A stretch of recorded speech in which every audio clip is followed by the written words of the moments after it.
جس طرح اچھے اور نیک اعمال قبر کی کشادگی، نور، جنت کا باغ اور بہت ساری نعمتوں کے حصول کا باعث بنتے ہیں، اسی طرح اعمال بد عذاب قبر کا باعث بنتے ہیں۔ آج ہم ان اسباب کا ذکر کریں گے کہ جن کی وجہ سے قبر میں عذاب ہوتا ہے۔ سب سے پہلا اور بڑا سبب ہے کفر و شرک کرنا، اللہ تعالیٰ کی وحدانیت کا انکار کرنا اور اس وحدہ لا شریک ذات کے ساتھ کسی کو شریک ٹھہرانا، یہ عذاب قبر کا سب سے بڑا سبب ہے۔ آقا کریم علیہ الصلوۃ والسلام کی حدیث مبارکہ ہے، حضرت ابو ایوب انصاری رضی اللہ تعالیٰ عنہ بیان کرتے ہیں کہ آقا کریم علیہ الصلوۃ والسلام شام کے وقت گھر سے باہر تشریف لائے، اچانک قبرستان سے ایک عجیب و غریب آواز سنائی دی۔ آقا کریم علیہ الصلوۃ والسلام نے فرمایا کہ یہ جو آواز آ رہی ہے، یہود تعذب فی قبورہا، یہودیوں کو ان کی قبروں میں عذاب دیا جا رہا ہے۔ حاضرین محترم، ہم بہت خوش نصیب ہیں کہ اللہ تعالیٰ نے ہمیں ایمان کی دولت سے نوازا ہے، اور ہمیں یہ چاہیے کہ ہم ہر لمحہ اپنے ایمان کی حفاظت کریں اور ایمان پر خاتمے کی دعا کرتے رہیں۔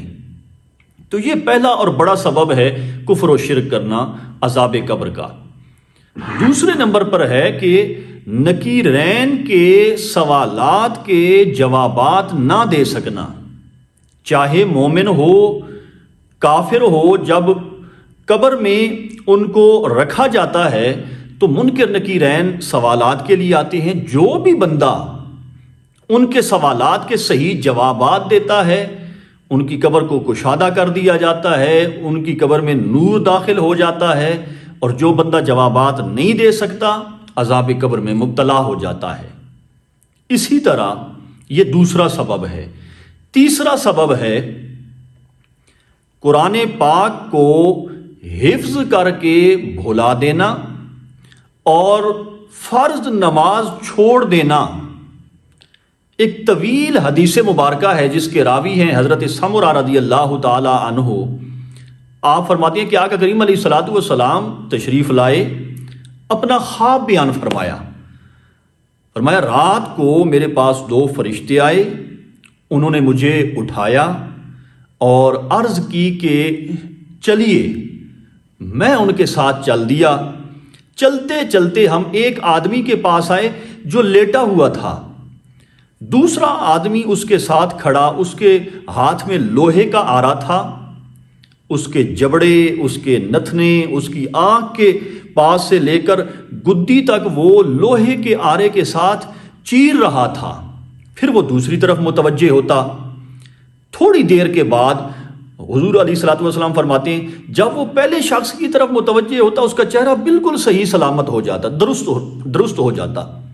پھر وہ اسی طرح سے جبڑے، نتنے، آنکھ سے لے کر پیچھے گدی تک چیر دیتا تھا لوہے کے آرے کے ساتھ، اور یہ عمل مسلسل جاری تھا۔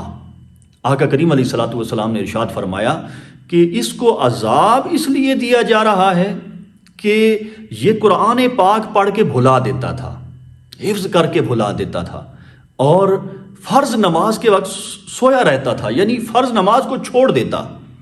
تو یہ بھی عذاب قبر کا سبب ہے۔ اسی حدیث کا اگلا حصہ ہے، آقا علیہ الصلوۃ والسلام فرماتے ہیں پھر میں ان فرشتوں کے ساتھ چلتا چلتا ایک اور آدمی کے پاس پہنچا، لیٹا ہوا تھا، دوسرا ایک بہت بھاری پتھر لے کے کھڑا تھا، وہ اس کے سر پہ مارتا، اس کا سر پھٹ جاتا، پتھر لڑک جاتا، پھر وہ پتھر کو جب اٹھا کے واپس آتا وہ بالکل صحیح سلامت ہو جاتا، پھر وہ دوبارہ اس کے سر پہ پتھر مارتا۔ تو یہ عمل بھی مسلسل جاری و ساری رہا۔ آقا کریم علیہ الصلوۃ والسلام فرماتے ہیں اس شخص کو عذاب اس لیے دیا جا رہا ہے کہ یہ صبح گھر سے نکلتا، جھوٹی باتیں گھڑتا تھا، پھر لوگوں میں پھیلا دیتا تھا تاکہ لوگوں میں لڑائی جھگڑا ہو، اور پھر یہ مزے لیتا تھا، اور اس کے ساتھ ساتھ یہ معاشرے میں جھوٹ بولتا تھا، دروغ گوئی کرتا تھا، جھوٹ بولتا تھا۔ اسی حدیث کا اگلا حصہ ہے، آقا کریم علیہ الصلوۃ والسلام فرماتے ہیں پھر ہم چلتے چلتے ایک تندور پر پہنچے، آگ کے شعلے بلند ہو رہے تھے، اس تندور میں چیخنے چلانے کی آوازیں آ رہی تھیں۔ آقا کریم علیہ الصلوۃ والسلام فرماتے ہیں ہم نے جھانکا تو اس تندور میں ننگے مرد اور ننگی عورتیں تھیں۔ وہ جب آگ بھڑکتی تھی، اس کی تپش پہنچتی تھی تو وہ چیختے چلاتے تھے۔ پھر فرمایا کہ یہ وہ مرد اور عورتیں ہیں جو زنا کرتے تھے، بدکاری کرتے تھے۔ تو زنا اور بدکاری کرنا یہ بھی عذاب قبر کا سبب ہے۔ پھر آقا علیہ الصلوۃ والسلام فرماتے ہیں ہم چلتے چلتے ایک نہر پہ پہنچے۔ اس نہر میں ایک شخص تیر رہا تھا۔ ایک شخص کنارے پہ بہت بڑا پتھر لے کے کھڑا تھا۔ وہ تیرتا تیرتا اس کنارے والے شخص کے پاس پہنچتا تو وہ منہ کھولتا، پھر وہ پتھر اس کے منہ میں پھینک دیتا تھا، پھر وہ تیرنا شروع کر دیتا، دریا میں جاتا، اس نہر میں جاتا، اور وہ نہر حضور فرماتے ہیں خون کی طرح سرخ تھی۔ آقا علیہ الصلوۃ والسلام نے فرمایا یہ وہ شخص ہے انہو آکل الربا، جو سود خور تھا، سود خوری کرتا تھا۔ اسی طرح بخاری شریف کی حدیث مبارکہ ہے، حضرت عبداللہ ابن عباس فرماتے ہیں آقا علیہ الصلوۃ والسلام دو قبروں کے پاس سے گزرے، فرمایا کہ انہیں عذاب ہو رہا ہے، اور عذاب کسی گناہ کبیرہ کی وجہ سے نہیں ہو رہا۔ ایک ان میں سے وہ تھا جو پیشاب کے قطروں سے احتیاط نہیں کرتا تھا، یعنی پیشاب کے قطرے اس کے کپڑوں پہ لگ جاتے تھے، احتیاط نہیں کرتا تھا، اور دوسرا غیبت کرتا تھا۔ پھر آقا علیہ الصلوۃ والسلام نے ایک درخت کی شاخ کو توڑا، اس کے دو حصے کیے، ایک قبر پہ ڈال دیا، دوسرا دوسری قبر پہ گاڑ دیا، اور صحابہ نے جب یہ عجیب معاملہ دیکھا تو پوچھا یا رسول اللہ کوئی خاص وجہ ہے؟ تو پھر آقا علیہ الصلوۃ والسلام نے فرمایا جب تک یہ شاخیں سرسبز و شاداب رہیں گی، خشک نہیں ہوں گی، ان دونوں کے عذاب میں تخفیف کی جاتی رہے گی۔ تو پتہ چلا جو طہارت اور پاکیزگی میں بے احتیاطی برتتا ہے، پیشاب کے قطروں سے احتیاط نہیں کرتا، غیبت کرتا ہے، تو یہ بھی عذاب قبر کا سبب ہے۔ تو حاضرین محترم، یہ بہت سارے اور بھی اسباب ہیں جن کی وجہ سے قبر تنگ کر دی جائے گی، پسلیاں ایک دوسرے میں پیوست ہو جائیں گی، پنجرے ٹوٹ جائیں گے، بہت سارے ایسے اسباب ہیں۔